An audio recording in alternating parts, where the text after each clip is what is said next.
Dear friends and colleagues, it's a big pleasure to have Professor Huerta de Soto with us today, actually for two lectures. There's a first overview on the Austrian school, and there will be a more specific one in the afternoon in the Paul Nortzer Hall, just below the corner, so to speak. And the good thing to invite the top stars of economics is that one can be very brief with the introduction.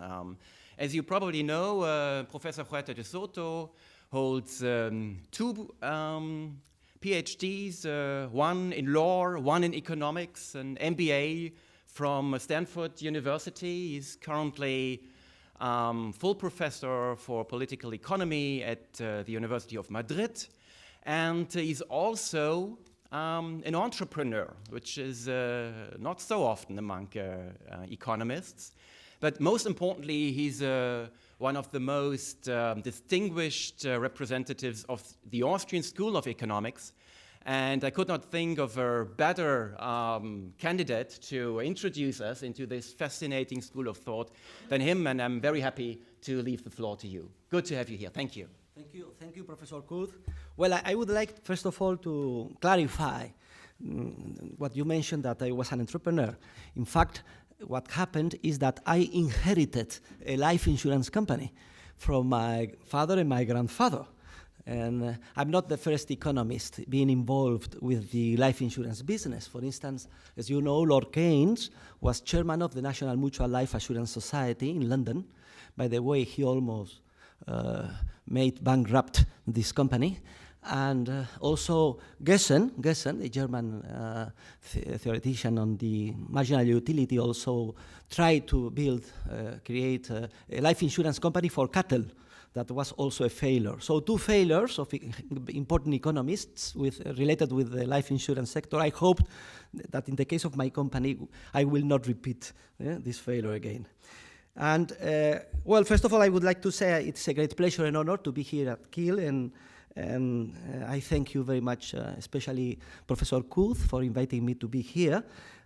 When he asked me to come to Kiel to honor Professor Scheide tomorrow, I answered him saying, okay, but I will ask for a condition. The condition is that if I come from Madrid, I need some people, suffering me for 2 or 3 hours the day before. So I thank you, all of you, for coming. I am very sure that you had many important things to do instead of being here. But what I plan to do today is to provide you a kind of crash course on Austrian economics. So we are videotaping these two lectures, and I hope they will be available for the general public and students in the future, not only here in Germany, but all around Europe. And in this presentation, in fact, this lecture are 3 lectures in one, because first of all, I'm going to speak about the Spanish roots of Austrian economics. So I'm coming from Spain, and one of my thesis is that the name of the school should be changed from the Austrian School of Economics to the Spanish School of Economics, and I will try to explain you why. Then I will summarize what is the essence, das Wesen, you say in German, of the Austrian school, the main principles of the school, which mainly make it different from mainstream economic theory. And finally, I will finish introducing the dynamic concept of economic efficiency from the point of view of Austrian economics, which is very different from the traditional concept of the static Pareto efficiency. So let me begin making these few points regarding the Spanish origin of our school, that we should trace back to the works of the Spanish scholastics, of what is known the Siglo de Oro Español, in English, the Spanish Golden Age, which ran from the 16th century through the 17th century. I recommend you to see the DVD I have distributed on the Spanish scholastics. It includes a lecture I delivered 1 year ago at the Cathedral of Segovia. It's only 32 minutes long. You will see the face of the bishop of the cathedral, trying to understand my ideas. It's very funny. And in fact, we owe to the great Austrian scholar Murray Rothbard the first development of the thesis that the Austrian school is of Spanish origin. And after him, Friedrich Hayek, and I was very happy to see his picture at the main stairs some minutes ago, also held this view, especially after he met Bruno Leoni. Bruno Leoni was a great Italian scholar that was instrumental in changing Hayek's approach to this matter, because Hayek thought that the origin of liberalism and the theory of free markets was of Calvinist and Scottish origin. But after meeting with Bruno Leoni, and if you read Hayek's works, mainly Law, Legislation and Liberty, and compares it with his former book on the Constitution of Liberty, you will realize about that.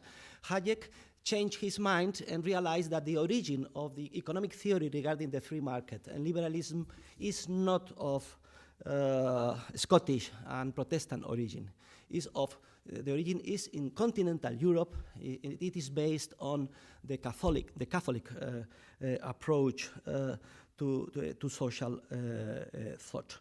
And I would recommend you to read Bruno Leoni's book, Freedom and the Law, written at the end of the 1950s, if you want to know a little bit more of detail about this. I have a letter here.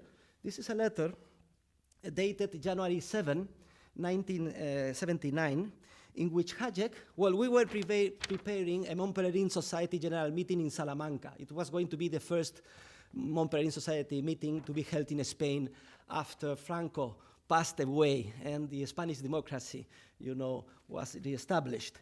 So in this process, Hayek wrote, because we were thinking about the content of the meetings, Hayek wrote the following. I'm going to read, quoting him. He says that Rothbard demonstrates that the basic principles of the theory of the competitive market were worked out by the Spanish scholastics of the 16th century, and that economic liberalism was not designed by the Calvinists, but by the Spanish Jesuits.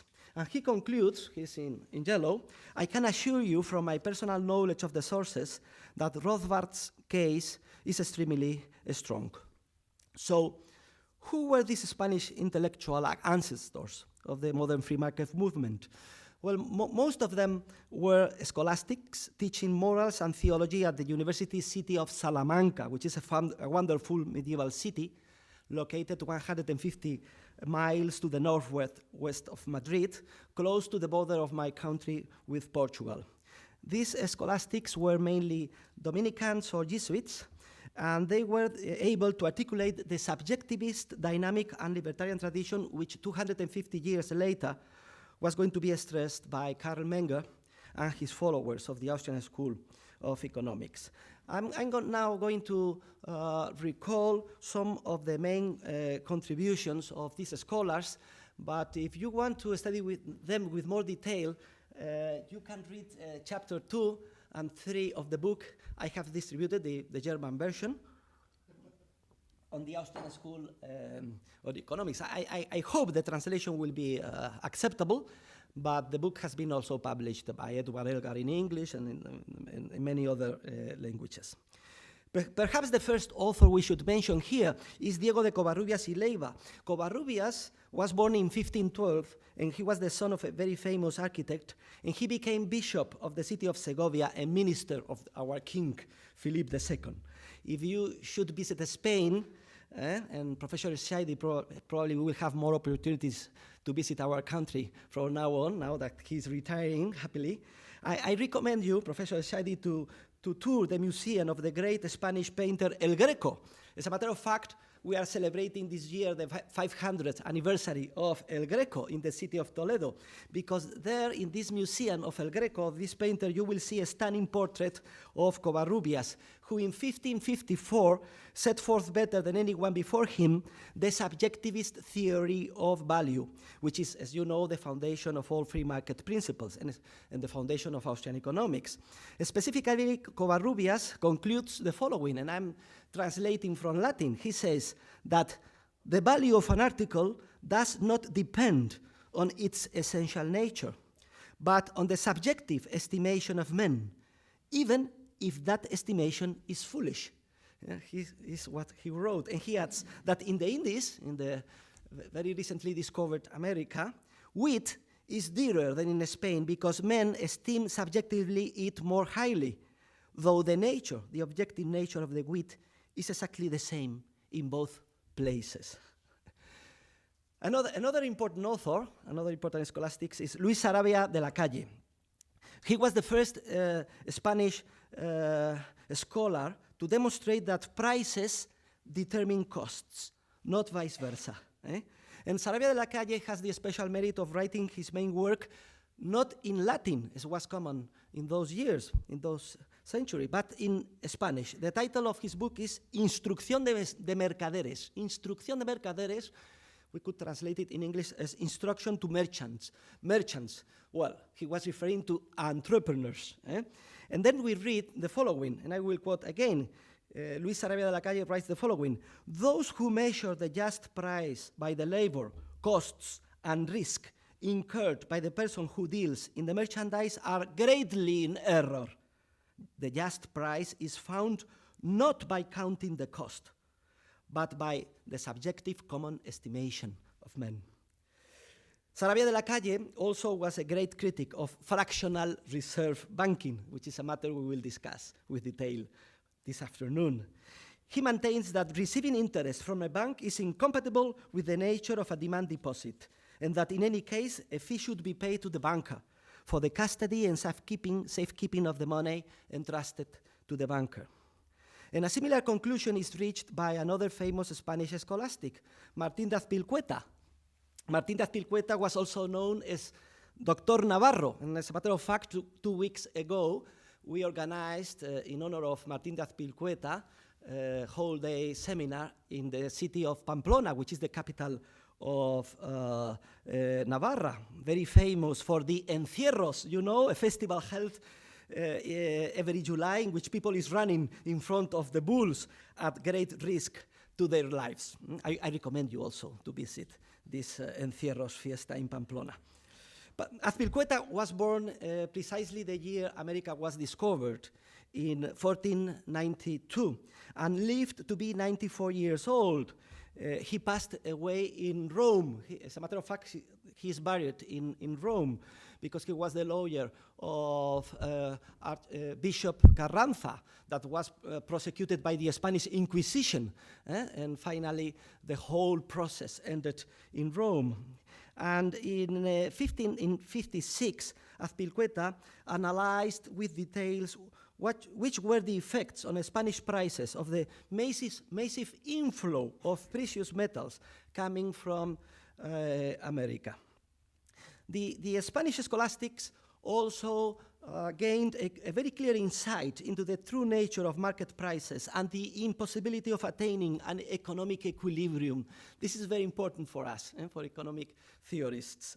I should mention, first of all, to the Jesuit cardinal, Spanish cardinal, Juan de Lugo, because in 1643, he was wondering what the equilibrium price could be. And after a lot of considerations, he reached the following conclusion. He said that equilibrium prices depend on such a large number of specific circumstances that only God can know it. In Latin, he stated, "Pretium justum mathematicum licet soli Deo notum." They call mathematicum price to the equilibrium price, which is so complex matter that only God can know it. And another Jesuit cardinal, Spanish cardinal, Juan de Salas, he thought about the possibility that a scholar or a governor could come to know the specific information and the specific empirical data of the market. And in 1617, he concluded that it is so complex that, now in Latin, quas exacte comprehendere et ponderare Dei est non hominum. In English, that only God, not men, can understand that whole mess of empirical data. By the way, I'm very proud to tell you that exactly 40 years ago, Hayek received his Nobel Prize in economics, exactly 40 years ago. And he quotes both of these two Spanish cardinals in his lecture, thanking the reception of the prize. I think it's the only case of a lecture in Stockholm in which the Spanish scholastics have been mentioned. So, in the same way as you know that for Mises, Hayek, yeah. It's quite interesting, but what did they think on the weight of interest? So if they say that's something which ought to be there, that's another thing. I will mention a little bit, but if you want that I go a little bit ahead, these scholastics, of course, we have all this debate regarding the usury, because in theory it was forbidden by the church, the loan with interest, but they were the first one to think different ways to make legitimate a loan with interest. And specifically, it's important the role of Martín de Azpilcueta, because he took the idea of time preference from Lesines. Lesines was one of the most important disciples of St. Thomas Aquinas. And as early as in the 13th century, Lesines established that from the point of view of morality and justice, things available today do have a greater value than things that are available in a more distant future. So here is the basement, the true foundation of interest rate. And Martín de Azpilcueta took this idea in order to try to ways to open the window to the fresh air of interest and loans that were so needed in the market.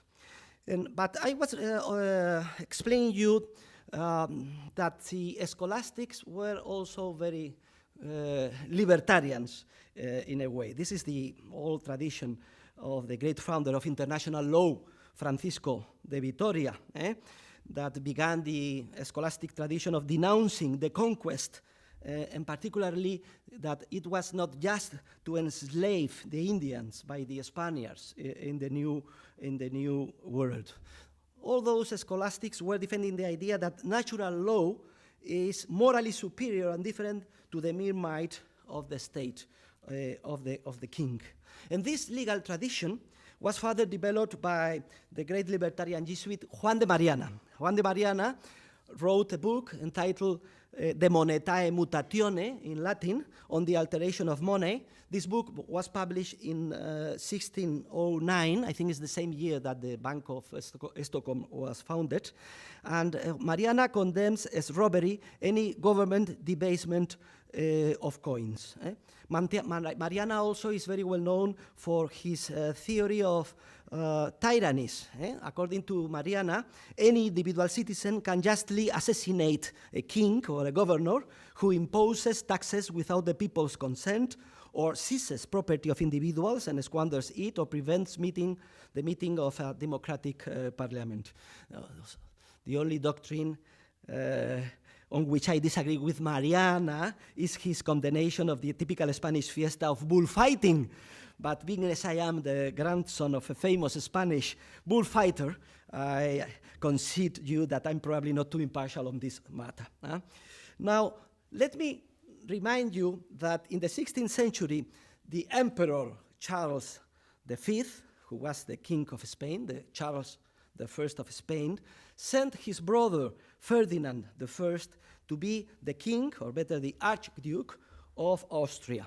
And that etymologically, as you know, Austria means eastern part of the empire, which in those days comprised almost all continental Europe, with the sole exception of France, which was an island surrounded by Spanish forces. So it's easy to understand the origin of the intellectual influence of the Spanish scholastics all around Europe. This is not a pure coincidence or a mere whim of history, but originated from this intimate historical, political, and cultural relation which arose beginning in the 1900s between Spain and Austria, and which would continue for several centuries afterwards. Italy also played an important role in this connection, acting as a bridge, cultural, economic, and financial bridge, over which the relations between the two farthest points of the empire flowed. So, as you see, there are very strong arguments to support the thesis that, at least at its roots, the Austrian school is a truly Spanish school. So, what I think is the greatest merit of Karl Menger, the official founder of the school, was to rediscover and take up this continental Catholic tradition of Spanish scholastic thought, which was almost forgotten and cut short due to the very negative influence of Adam Smith and his followers of the British classical school. I would like to quote now Professor Leland Jigger in his review of Rothbard's last book on the history of economic thought. What Jigger says about Adam Smith. He says the following: Adam Smith dropped earlier contributions about subjective value, entrepreneurship, and emphasis on real-world markets and pricing, and replaced it all with a labor theory of value and a dominant focus on the long-run natural price of equilibrium, a world where entrepreneurship was assumed out of existence. He mixed up Calvinism with economics, as in supporting usury prohibition and distinguishing between productive and unproductive occupations. He lapsed from the laissez-faire of several 18th century French, Italian, and Spanish economists, as we have seen, introducing many waffles and qualifications. Adam Smith's work was unsystematic and plagued by contradictions. This is the end of the quotation. Unfortunately, despite the overwhelming intellectual imperialism of the British classical school, the continental subjectivist free market tradition was never totally forgotten. As you know, several economists like Cantillon, Turgot, and Say in France, apart from the Spanish scholastics, kept the torch of subjectivism and entrepreneurial analysis burning. And even in Spain, some centuries later, in the years of decline, in the 18th and 19th centuries, the old scholastic tradition survived, in spite of the typical inferiority complex toward the British intellectual world at that time. It's a very similar inferiority complex to the complex we are still keeping toward the Anglo-American mainstream economics from the point of view of Europe. There is a proof of what I'm saying in how another Spanish Catholic writer solved the paradox of value and clearly developed the marginal utility analysis 27 years earlier than Karl Menger did. His name was Jaime Balmes. Balmes was born in Catalonia in 1810 and passed away in 1848. During his short life, he became the most important Spanish Thomist philosopher. And a few years before his death, on September 7, 1844, he published an article entitled True Idea of Value, or Thoughts on the Origin, Nature, and Variety of Prices, in which he solves the paradox of value and clearly sets forth the idea of marginal utility. So Balmes was able to close the circle of the continental Catholic tradition of subjectivism, which could then be completed a few years later by Karl Menger and enhanced by his followers of the Austrian School of Economics. So, as you know, officially our school was born in 1871 with the publication of the Grundsätze, the Principles of Economics, by Karl Menger. Menger's primary contributions are based on Spanish scholastics, and you can trace back his quotations, for instance, to Diego de Covarrubias y Leiva. He quotes Diego de Covarrubias' book on the alteration of money. And he, as you know, Menger developed the law of marginal utility and the theory, this is much more important, the theory of the spontaneous emergence of institutions. And the idea of the production process as a series of successive temporal stages, as well as his criticism of historicism in the Methodenstreit against Schmoller and the rest of the German socialists of the chair.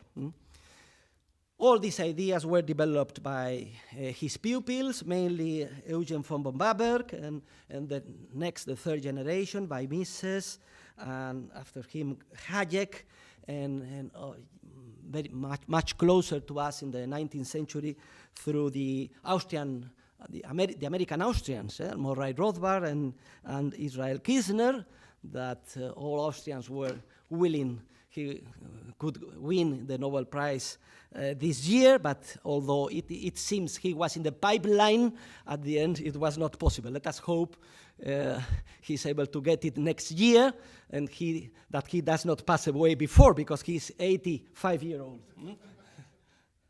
Well, now, I think it's enough for the connection of the Austrians with the Spanish scholastics. Now let us proceed to the second part of my lecture, in which I'm trying to summarize in a few minutes the essence of the Austrian school. In which way the approach of the school is different from mainstream economics. There is a statement by Mises which clearly clarifies the difference. Mises says, what distinguishes the Austrian school and will lend it immortal fame is precisely the fact that it created a theory of economic action and not of economic equilibrium or non-action. I think this is the heart of the difference between the two approaches.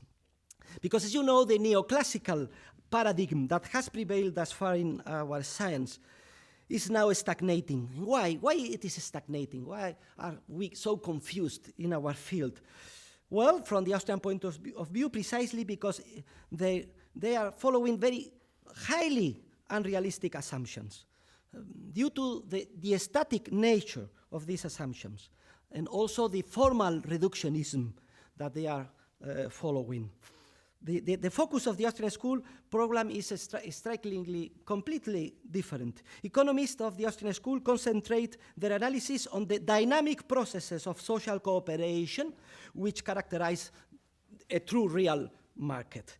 We devote close attention to the central role played in these processes by entrepreneurship and by the different institutions that make life in society possible. So, the Austrian perspective contrasts entirely with the economic analysis shared in different versions by neo and post-Keynesians on the one hand, and the Chicago School on the other. Keynesians hold that the economy is in a state of equilibrium with many market failures, while the Chicago theorists believe it is in a Pareto-efficient state of equilibrium and thus free of market failures. So we should realize that despite their apparent ideological contradiction between these two versions of the equilibrium analysis, the Keynesian and the Chicago approaches, Austrians see in both of them the same lack of understanding about the real workings of the market. Because the market is an entrepreneurial process of creativity and coordination, a process that by definition can never reach any Pareto optimum. However, because the market fosters creativity and coordination, it is dynamically efficient as long as the following condition is met. Institutional state coercion in the form of interventionism or socialism must not hinder the free exercise of entrepreneurship nor make it difficult for any human being to freely reap the fruits of his creative action. And this condition requires, of course, full respect for private property within the framework of the rule of law and a government of strictly limited powers. One of the main contributions of our school has been the demonstration that it is impossible to organize society based on coercive commands and regulations, as socialists and interventionists constantly attempt to. The reason this cannot be done is because a planning agency cannot possibly obtain the first-hand market information necessary to achieve coordination with its commands. This is precisely the idea that Juan de Salas, the old scholastic, was trying to convey. And I have published last year, in German, my book on socialism, economic calculation, and entrepreneurship, in which this idea is clearly developed. So, as a result of this theory on socialism, the Austrians were the only one to predict the collapse of the economies of the former Eastern Bloc, as well as the dead-end crisis of the welfare state. And these predictions contrasts sharply with the inability of general equilibrium theorists like Oscar Lange, Taylor, Samuelson, Dickinson, and others, many of them also in your mainsters here, to even perceive the economic calculation problem that socialism poses. It is unsurprising that they fail to recognize this problem because in their mathematical models, they start from the assumption that all the information necessary to solve the corresponding system of simultaneous equations is already given and available to the planner at all times. So in short, the real problem which the spontaneous order of the market solves each day in a context of continual change, creativity, and coordination is considered already solved from the beginning in the mathematical models of general equilibrium theorists. However, these socialist general equilibrium theorists were not the only ones unable to fully grasp the Austrian challenge. Even the equilibrium theorists of the Chicago School, like Frank Knight, Milton Friedman, George Stigler, Harvey Rosen, Donald Coase, also failed to grasp it. In fact, only 15 years ago, I remember it by heart, I was there, at a Montpellier Society General Meeting held in Vienna, the late Sherwin Rosen from the Chicago University stated as the following: the collapse of central planning in the past decade has come as a complete surprise to most of us. And Ronald Coase himself said the following words: nothing I would read or known suggested that the collapse was going to occur. So this is what the Chicago people thought about what happened. Another important contribution of the Austrians is their theory of capital money and economic cycles. This is the subject of my book entitled Money, Bank Credit and Economic Cycles, which has been translated in 21 different languages, including German. It has been translated by my pupil, Professor Philippe Bagus, here present. I thank him again very much for the lot of effort he put in this work.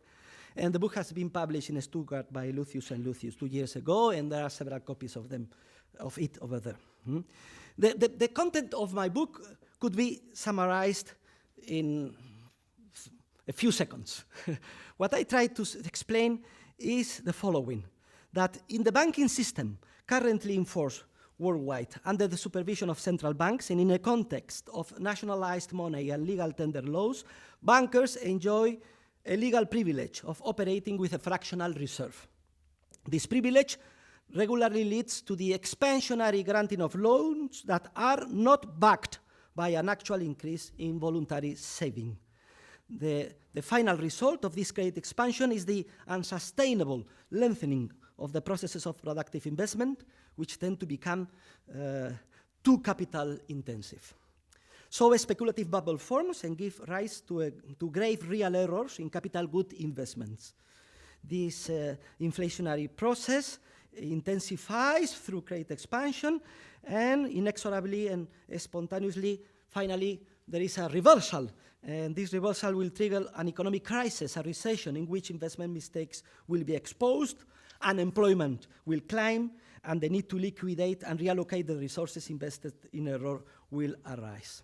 So according to the Austrians, economic crises are not the result of external shocks, as the Chicago School or real shocks theories like Kidland and Prescott think, nor are they endogenous to the market economy, as Keynesians and the other market failure theorists defend. Instead, from our point of view, economic cycles are the result of a problem of wrong institutional design, the existence of a privileged fractional reserve banking system. And what is the solution? The solution is very easy, to modify this institutional arrangement. The solution would be the privatization of money and a return to a rigid monetary system that humans cannot manipulate, for instance, like the classic gold standard. Of course, it is also necessary to re-establish a 100% reserve requirement on demand deposits, which at least since the great classical Roman jurists is a general principle of any law of property rights. Exactly the same as with any other deposit of a fungible good, such as wheat, oil. And finally, the final institutional new arrangement will require the elimination of central banks, which in modern market economies are in fact the only socialist planning agencies that remain operative. It is not surprising that the only theorists to predict the Great Depression of 1929 were Austrians, namely von Mises and Hayek. They foresaw it as a consequence of the monetary and financial excesses committed after the establishment of the American Federal Reserve System in 1913, and especially during the happy 20s of last century. Incidentally, during those years, not only Lord Keynes, but also the monetarists led by Irving Fisher, believed that the economy had entered a new bonanza period that would never end. You can read their statements in the 1920s. And in the same way, Austrian economists also predicted the stagflation, which emerged after the so-called oil crisis from 1973 afterwards, that almost entirely destroyed the Keynesian theoretical analysis. And more recently, also the Austrian warned about the credit bubble and irrational exuberance that were characteristic of the again so-called new economy period, which began almost 20 years ago and which ended with the Great Recession of 2008 that we are still suffering. But on this matter, I'm going to deliver a lecture this afternoon. But for all of you that are not able to attend it, I have distributed my Hayek Memorial Lecture so that you can read my main ideas easily there. An Austrian economist also opposed the typically Keynesian and monetarist illness that I have described as anti-deflationist paranoia. That is currently very fashionable, and I will speak with more detail tomorrow about that. On this anti-deflationist paranoia, there is another DVD. I don't know if I have distributed it or not in English. That is the lecture I delivered in Madrid, closing the 7th National Austrian Conference last June. Because for Austrians, complete monetary stability, I would say zero rate of inflation, and even a mild deflation are not a threat, but a blessing, and are the idea framework for any economy, whenever, of course, it has its origin in a sustainable increase in exports and productivity, as is now happening following the leadership of Germany, of course. In Spain, in my own country, I will give the data tomorrow, in Portugal, in Greece, and in other European countries. And furthermore, this healthy deflation also disciplines even more politicians and unions, increases the aggregate income of formerly expropriated by inflation creditors, and teaches everybody that the only way to competitiveness and productivity is to liberalize the economy, reducing public spending, taxes, and regulations. And I will advance the figures.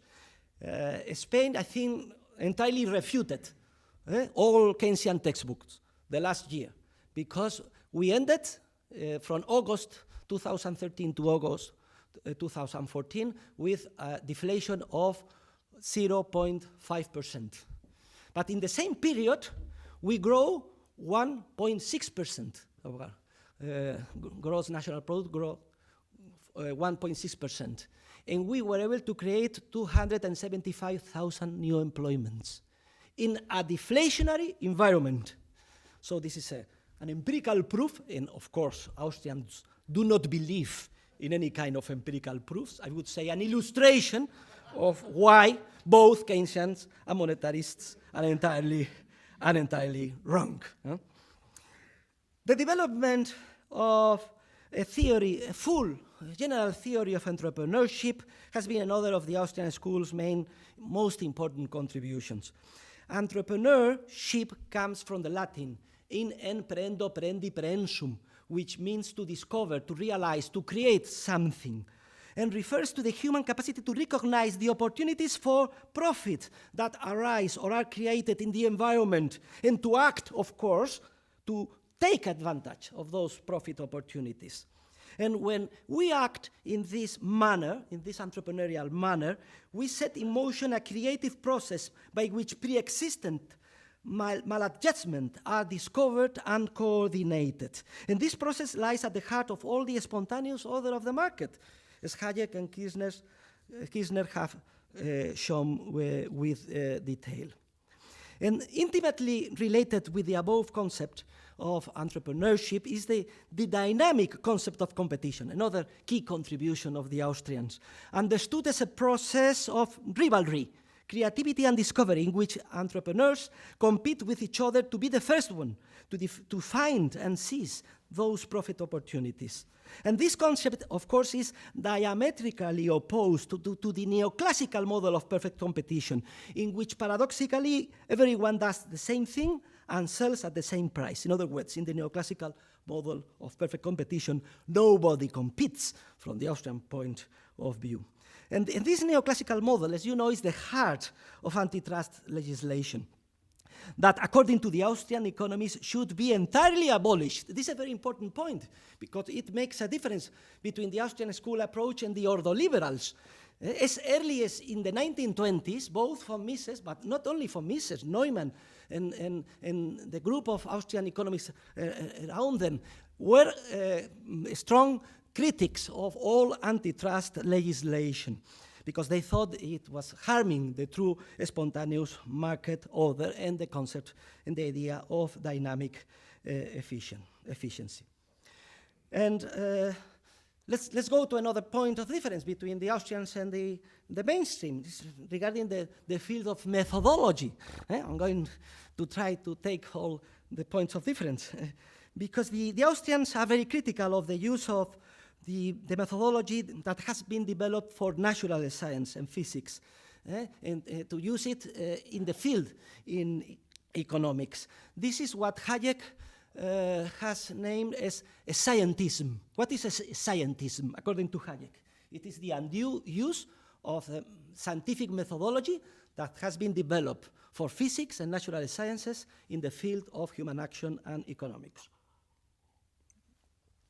And the Austrians have developed with detail a whole a prioristic deductive methodology that I think very correctly links both the realm of theory and the empirical realm of history, empirical or historical studies. Austrians do reject the use of mathematics in economics. Why? This is very important, because mathematics is a formal language which has emerged to answer the demands of physics and formal logic. And in these areas, constancy is assumed, and entrepreneurial creativity and the concept of subjective, non-spatialized time are entirely absent. This is precisely the main shortcoming of the so-called, with these dynamic, stochastic general equilibrium models that only provide a virtual and fake so-called evidence of what would happen in a non-real world populated by, I don't know, representative agents like robots or penguins, but not by real human beings who are creative entrepreneurs. For the Austrians, only the verbal languages that human beings creatively evolve in the course of their daily entrepreneurial tasks provide a suitable vehicle for scientifically analyzing the real-world facts that refer to spontaneous market orders, which are never in equilibrium. In addition, the Austrian economists regard the prediction of specific economic events as the task of the entrepreneur and not of the economic scientist. So this is a heavy task for your forecast department here at the Kiel Institute. Because for Austrians, at most, what the economists can do is to make qualitative or theoretical predictions. It's what Hayek called pattern predictions that refer to the discoordinating effects of economic interventionism in any of its forms. But as economic scientists, they cannot make predictions, specific predictions that could apply to precise circumstances of time and place. And why is that? Because for the Austrians, the future is not something that is there, and we are waiting to see how it develops. It is not the past what happened in the past put in the future, like a movement or a correlation. For the Austrian, the future is something that must be made by the entrepreneur day by day anew. So there is no way to know the future because the future has not been entrepreneurially created yet. For the Austrians, the fundamental economic problem, of course, is not a technical problem of how to maximize, I don't know, a function known with some constraints, even dynamic constraints, which are also considered known and constant or in different scenarios. On the contrary, the fundamental economic problem for the Austrian is strictly economic, of course, in the Austrian sense. It arises when many ends and means compete with each other, when the knowledge about them is not given nor constant, but it is dispersed throughout the minds of countless real human beings who are constantly creating this knowledge anew. So in this situation, you cannot know all the existing possibilities and alternatives. You cannot know all possible scenarios. I was reviewing Solvency II requirements last week in my company. It was very funny, 2,000 pages. And in each page, you could read the manager of the insurance company should take into consideration all possible future scenarios. But this is an impossibility. You are stupid. Bureaucrat from the European Insurance and Pensions Occupational Authority in Frankfurt. How are you going to take into account all possible future scenarios if they have not been created yet? Huh? So it is not surprising, because these ideas are not very complex to understand. Any person, even an economist with some sense, can realize about this. It is not surprising that very prominent mainstream neoclassical economists, with a lot of effort in some cases, at the end, finally have been recognizing this. And I should mention, for instance, the late Mark Bloch, who shown a lot of courage, because before he passed away, he declared entirely his apostasy from the general equilibrium models and the neoclassical Keynesian synthesis, and he wrote the following: I have come slowly and extremely reluctantly to view that they, the Austrian school, are right, and that we have all been wrong. So I just trying to push you to give the step that Mark Bloch did, especially before you passed away. But I'm quite optimistic, because if you read even the most respectable mainstream economists, you begin to realize that something happening there. For instance, you have what Collander and others have concluded in a working paper, and I will quote him. He says, dynamic programming models have serious limitations. Researchers assume representative agents and rational expectations, which assume away any heterogeneity among economic actors. Such models presume that there is a single model of the economy, which is odd, given that even economists are divided in their views about the correct model of the economy. It's a little bit timid, but I think he's showing that we are moving in the right direction. And I would like to criticize our cousins, the Chicago School theories. I mean, refer to them as cousins because we are together trying to defend the free market, for instance, in societies like the Montpellier Society, although we spent all the time discussing with each other. Because Austrian theorists view the Chicago School's defense of the free market as particularly erroneous. With these friends from Chicago, we do not need any enemies. For instance, they defend monetary nationalism and flexible exchange rates against the traditional Austrian support of the gold standard, or at least a monetary union like the euro, or at least a system of fixed exchange rates. As I will elaborate with more detail tomorrow in my lecture in honor of Professor Scheide. But you have this article that has been translated and revised by Professor Kuth, published in Ordo, the Verteidigung des Euro, in which you could read all the arguments that I have exposed there. Because a perfect market in the neoclassical sense is a contradiction in terms. The market must be defined not because it is perfect or Pareto efficient, but because it is a process of discovery, creativity, and coordination, which is never in equilibrium and cannot be improved, but only worsened through government regulations. Yeah.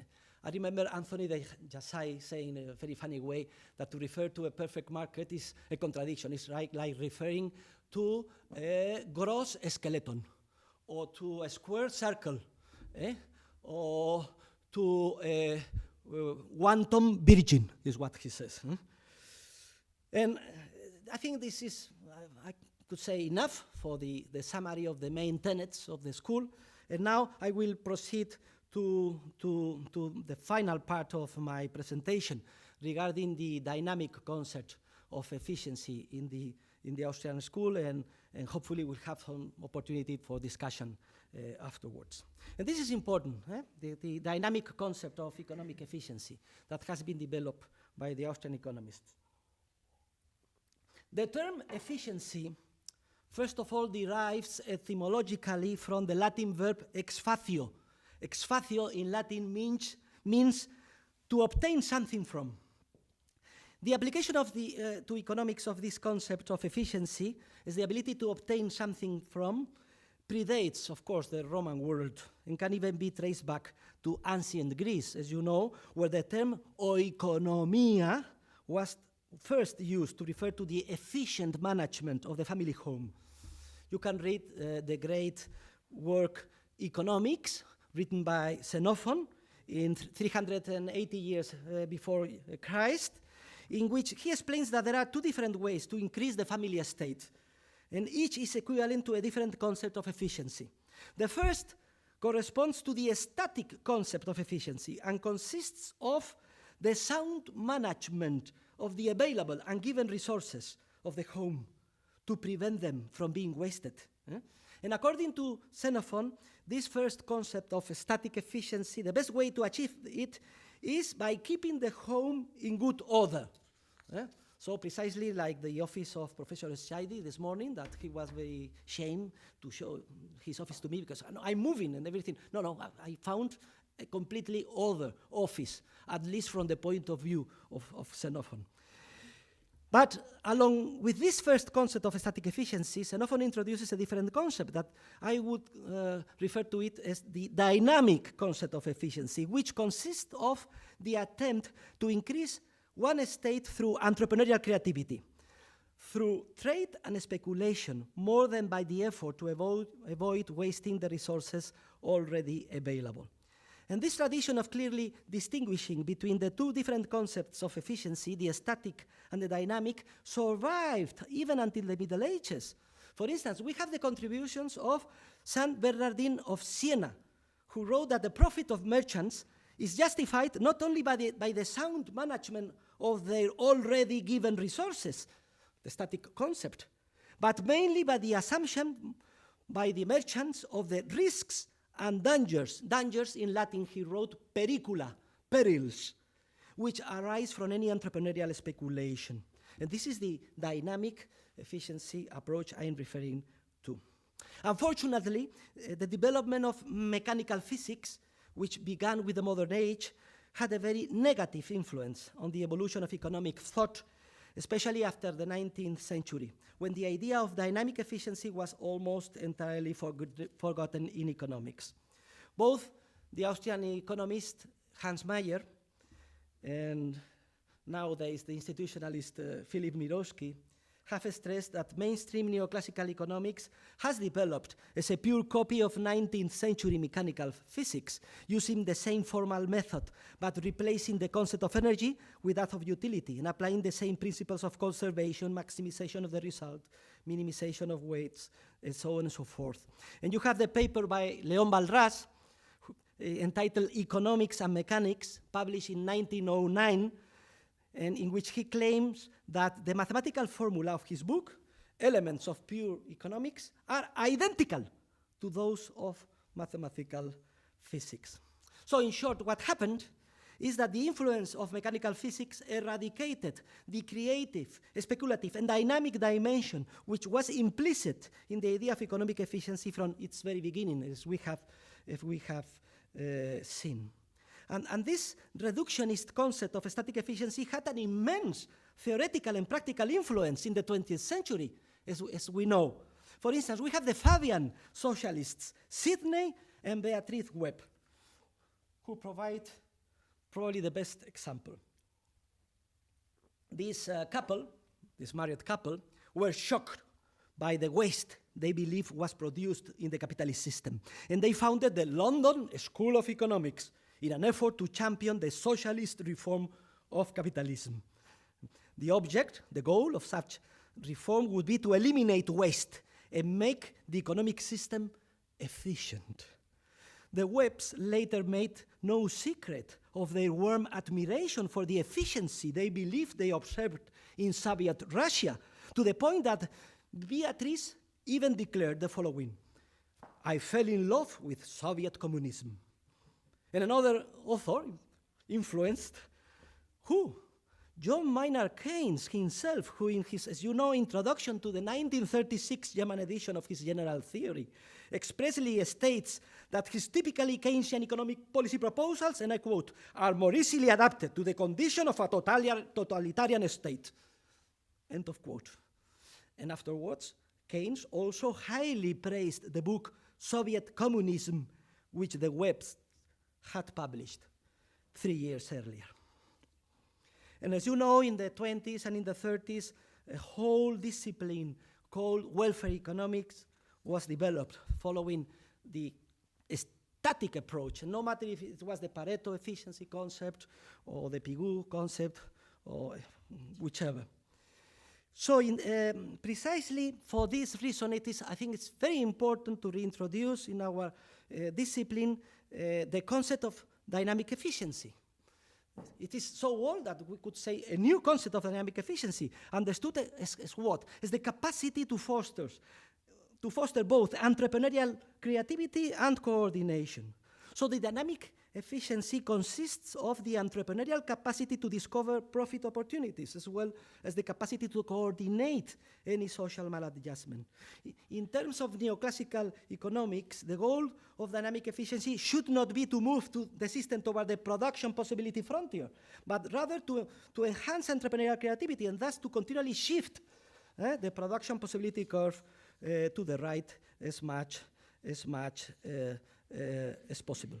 But I have developed all this theory in my book, The Theory of Dynamic Efficiency, which was published by Routledge 5 or 7 years ago, and currently is being translated into German by my pupil, Marius Kleinheier, he's in Münster, he's in Erfurt, in Erfurt University.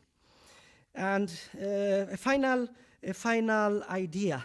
According to the Austrian analysis, nothing is more dynamically efficient than justice, understood in its proper sense, as the possibility to appropriate the results of one's own creativity, entrepreneurial creativity. And if we perceive the market as a dynamic process, then dynamic efficiency, understood as coordination and creativity, results from the behavior of human beings who follow certain moral laws, mainly regarding the respect for life, private property, and the fulfillment of contracts.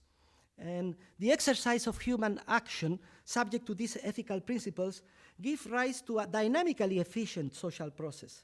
And it is now easy to see the insight that from a dynamic standpoint, efficiency is not compatible with different models of equity or justice, as the second fundamental theorem of welfare economics erroneously stated. But instead, efficiency arises exclusively from one idea of justice, that based on the respect for private property and entrepreneurship. Therefore, the contradiction between efficiency and justice is plainly false. What is just cannot be inefficient, and what is efficient cannot be unjust. A dynamic analysis reveals that justice and efficiency are but two sides of the same coin, which also confirms the consistent integrated order that exists in the spontaneous order of human interactions. And I finish. I would say that our greatest cause for optimism about the future of the Austrian school as the main intellectual background for this new globalized world of the 21st century, based on entrepreneurship and creativity, is the growing number of young scholars who, in their uncompromising search for scientific truth, are abandoning the Keynesian monetarist and equilibrium models and theories of the already old mainstream and embracing the Austrian School of Economics all over the world. For this reason, I would consider it in Germany national interest to foster knowledge and research in the field of the Austrian School of Economics, so that at the country's universities, this approach steadily replaces the old Keynesian neoclassical monetarist and even at least in some cases, ordo-liberal teachings, which are included like a potpourri in the university textbooks and papers currently used, most of them, I'm sorry to say, of Anglo-American origin. Let us hope that this new tide soon also culminates its presence in this wonderful country of Germany. And if my books in German help even just a bit to accomplish this important task, I will consider that all my effort has been worthwhile. Thank you very much.